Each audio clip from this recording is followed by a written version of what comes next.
नमस्कार दोस्तों, Bhavanand free learning पर आपका स्वागत है। मैं हूं व्योमकेश शर्मा और आज हम पढ़ेंगे हिंदी साहित्य का पहला इतिहास विषय के बारे में। आप सभी जानते हैं कि परीक्षाओं में बार बार इस विषय पर प्रश्न पूछे गए हैं और UGC NET, UP higher education, UP PSC, government degree college, JNU या बीएचयू के एंट्रेंस में बार बार इस विषय से संबंधित कई तरह से सवाल आते रहे हैं और एक कंफ्यूजन की स्थिति बन जाती है परीक्षार्थियों के लिए इस विषय को तैयार करने में। तो आज हम इस विषय को समझकर पढ़ेंगे। रट कर पढ़ने से अक्सर भूलने की गुंजाइश बनी रहती है। एक बार आप चीज़ों को समझेंगे तो बहुत लंबे समय तक वो आपको याद रहेंगी। तो चलिए शुरू करते हैं। प्रश्न कितने तरह से बन सकते हैं इस पे? कुछ प्रश्न आपके सामने मैंने बनाकर रखा है। हिंदी साहित्य का इतिहास लिखने का सबसे पहला प्रयास किसने किया? या किसी भी भाषा में हिंदी साहित्य के किस इतिहास ग्रंथ को पहला इतिहास माना जाता है?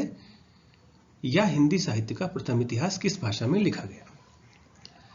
तो इतने तरह से ये सवाल पूछा जा सकता है। जब ये चीज तो आप एकदम क्लियर रखिए कि हिंदी साहित्य लिखने का किसी भी तरह का पहला प्रयास, औपचारिक इतिहास लेखन का, वो गारसादे तासी ने किया। फ्रेंच भाषा में किया,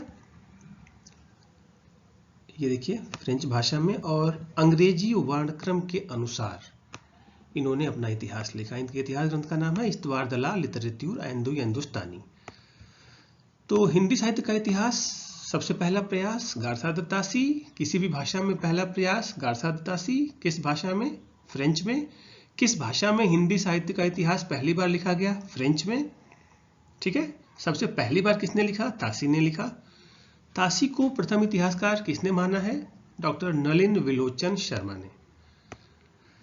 तो ये जो प्रश्न बनता है तासी को लेकर, वो डॉक्टर नलिन विलोचन शर्मा, हिंदी के आलोचक, उन्होंने तासी को पहला इतिहासकार माना। तो ये भी पूछ सकता है कि किस इतिहासकार ने, किस आलोचक ने, सॉरी मैं नलिन विलोचन शर्मा को इतिहासकार कह रहा हूँ, वो आलोचक है, किस आलोचक ने तासी को प्रथम इतिहासकार माना है? तो इतने तरह के सवाल बन सकते हैं पहले इतिहास पे। डॉक्टर नलिन विलोचन शर्मा की एक महत्वपूर्ण पुस्तक है साहित्य का इतिहास दर्शन। ये आप लोग याद रखिएगा, एक बहुत अच्छी पुस्तक है। आगे उच्च कक्षाओं के विद्यार्थी, जो लोग एमफिल पीएचडी करेंगे, वो पढ़ेंगे इस पुस्तक को। पूछी जाती है, कई बार पूछी गई है परीक्षाओं में। ठीक है, अगला सवाल जो बन सकता है हिंदी साहित्य का पहला इतिहास इस टॉपिक पर, वो है कि हिंदी भाषा में किसने पहली बार हिंदी साहित्य का पहला इतिहास लिखा? कई पुस्तकों में शिव सिंह सेगर का नाम आता है, लेकिन शिव सिंह सेगर ने नहीं लिखा था, महेश दत्त शुक्ल ने लिखा था, भाषा काव्य संग्रह नाम से। तो हिंदी भाषा में पहली बार हिंदी साहित्य का इतिहास महेश दत्त शुक्ल ने लिखा। उनका इतिहास ग्रंथ का नाम है भाषा काव्य संग्रह, और ये 1873 ईस्वी में प्रकाशित हुआ था। महेश दत्त शुक्ल का भाषा काव्य संग्रह 1873 ईस्वी में प्रकाशित हुआ था। हिंदी में ही दूसरा इतिहास शिव सिंह सेंगर ने लिखा, शिव सिंह सरोज नाम से। तो जो लोग अब तक ये पढ़े हैं, ये जानकारी उनके लिए है। अगर आप लोग ये पढ़ते रहे हैं कि शिव सिंह सेंगर ने पहला हिंदी में इतिहास लिखा, तो आप गलत पढ़ रहे हैं, उसको सही कर लीजिए। महेश दत्त शुक्ल ने लिखा था। शिव सिंह सरोज के ग्रंथ को प्रस्थान बिंदु माना जाता है। ये शब्द अगर कहीं पे आए कि हिंदी साहित्य के किस इतिहास ग्रंथ को जो हिंदी में लिखा गया, वो हिंदी इतिहासों के लिए उसको प्रस्थान बिंदु माना जाता है, ये शब्द अगर इस तरह से फ्रेज किया जाए, क्वेश्चन प्रस्थान बिंदु के रूप में पूछा जाए, तो आप शिव सिंह सरोज को मानिए। ठीक है, शिव सिंह सरोज में काल विभाजन नहीं है। काल विभाजन का मतलब कि अलग अलग काल क्रमवार उसमें नहीं बताया गया है। अवधि, समय अवधि के आधार पर लेखकों का वर्णन नहीं किया गया है, बल्कि वर्ण क्रम के अनुसार किया गया है। वर्णमाला में जो वर्ण पहले आता है और उस वर्ण के जो लेखक पहले आएंगे वो ऊपर रहेंगे, बाद के वर्णमाला के वर्णों के आधार पर अन्य लेखक बाद में रहेंगे। तो आप लोग बार बार पढ़ते होंगे कालानुक्रम पद्धति, वर्णानुक्रम पद्धति इतिहास लेखन की, वो यही है। इसी टॉपिक पर एक और प्रश्न बन सकता है, सही अर्थों में या सच्चे अर्थों में हिंदी साहित्य का पहला इतिहास किसने लिखा? ठीक इसी तरह से पूछता है, कई बार पूछा गया है परीक्षाओं में। तो जब भी इस तरह का प्रश्न आए कि सही अर्थों में या सच्चे अर्थों में हिंदी साहित्य का पहला इतिहास किसने लिखा, तो जॉर्ज ग्रियर्सन ने लिखा। किस भाषा में लिखा? अंग्रेजी में लिखा। क्या नाम है उनके इतिहास ग्रंथ का? The modern vernacular literature of northern Hindustan. Vernacular का मतलब देशी भाषा। ये नॉर्दर्न हिंदुस्तान जो है वो, इससे पता चलता है कि उन्होंने देशी भाषा के रूप में लिया था हिंदी को, और प्रशासनिक कामकाज की भाषा उस समय हिंदी नहीं थी, और ये अंग्रेजी में लिखा इन्होंने। तो अंग्रेजी भाषा में किसने लिखा हिंदी साहित्य का इतिहास पहली बार? जॉर्ज ग्रियर्सन ने लिखा। ठीक है, और ये भी है कि सच्चे अर्थों में, सही अर्थों में, क्यों ये कहा जाता है कि सही अर्थों में, सच्चे अर्थों में, इस पर हम आगे बात करेंगे।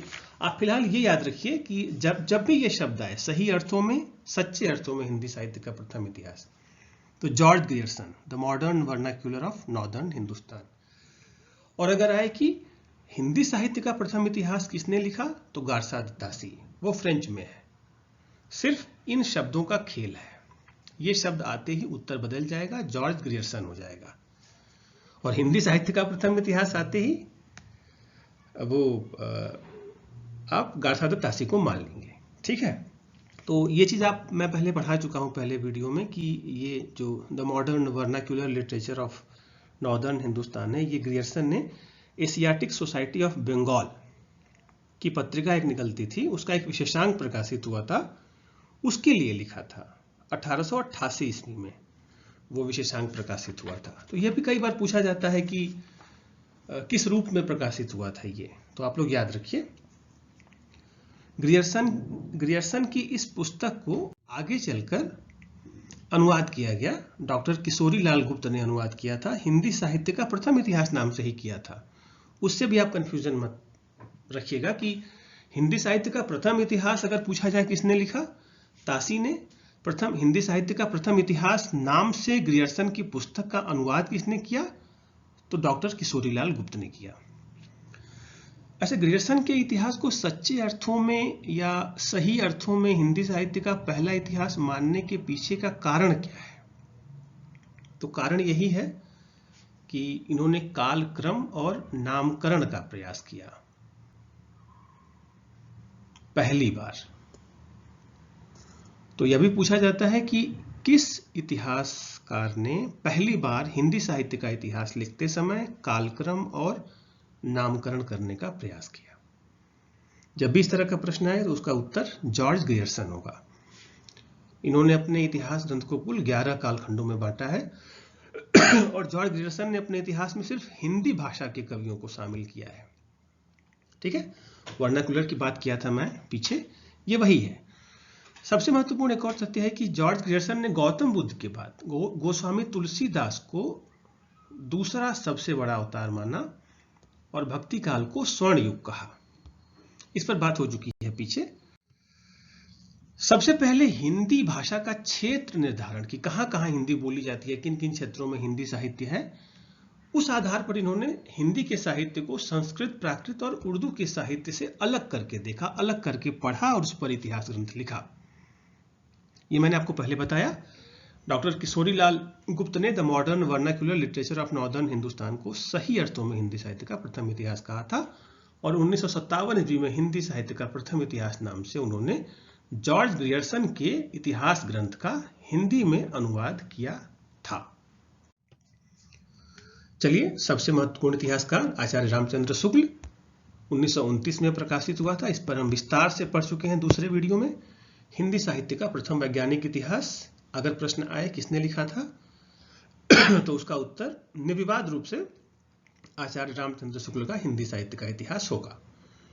इसमें विकासवादी एवं वैज्ञानिक दृष्टिकोण दिखता है। ये क्या है, ये आपसे हम एक अलग से वीडियो, शुक्ल जी के इतिहास के ऊपर बात करेंगे तो इस पर बात करेंगे विस्तार से। शुक्ल जी के इतिहास लेखन को किस तरह से उन्होंने क्या आधार बनाया, क्या प्रतिमान थे उनके सामने इतिहास ग्रंथ लिखते हुए। तो जैसा कि मैंने आपसे पहले बताया था, शुक्ल जी ने विश्वविद्यालयों के हिंदी उच्च कक्षा के छात्रों के पाठ्यक्रम की विषय वस्तु के रूप में हिंदी साहित्य का इतिहास लिखा और रचनाओं की प्रचुरता ग्रंथों की प्रसिद्धि को आधार बनाया और वैज्ञानिक तरीके से काल विभाजन और नामकरण करने का प्रयास किया। तो शुक्ल जी नहीं थे सबसे प्रथम जिन्होंने काल विभाजन और नामकरण करने का प्रयास किया था, इसके पहले जॉर्ज ग्रियर्सन कर चुके थे। तो अगर ये प्रश्न पूछता है कि काल विभाजन और नामकरण करने का सबसे पहला प्रयास किसने किया, तो जॉर्ज ग्रियर्सन ने किया। ठीक है, उसको और वैज्ञानिक आधार दिया शुक्ल जी ने। शुक्ल जी ने एक और महत्वपूर्ण काम किया, उन्होंने विशेष कालखंड की साहित्यिक प्रवृत्तियों को आधार बनाया और कवियों और लेखकों के जीवन परिचय संबंधी इतिवृत्त के स्थान पर रचनाओं के साहित्यिक मूल्यांकन को महत्व दिया। ठीक है, युगीन परिस्थितियों के संदर्भ में ये सारी चीजें हम शुक्ल जी के इतिहास पर अलग से जब पढ़ेंगे तो बात करेंगे। तो ये आज का टॉपिक यहीं पूरा होता है। हमने इसमें हिंदी साहित्य का पहला इतिहास किसने लिखा और इस पर कितने तरह के प्रश्न बन सकते हैं इसके बारे में पढ़ा।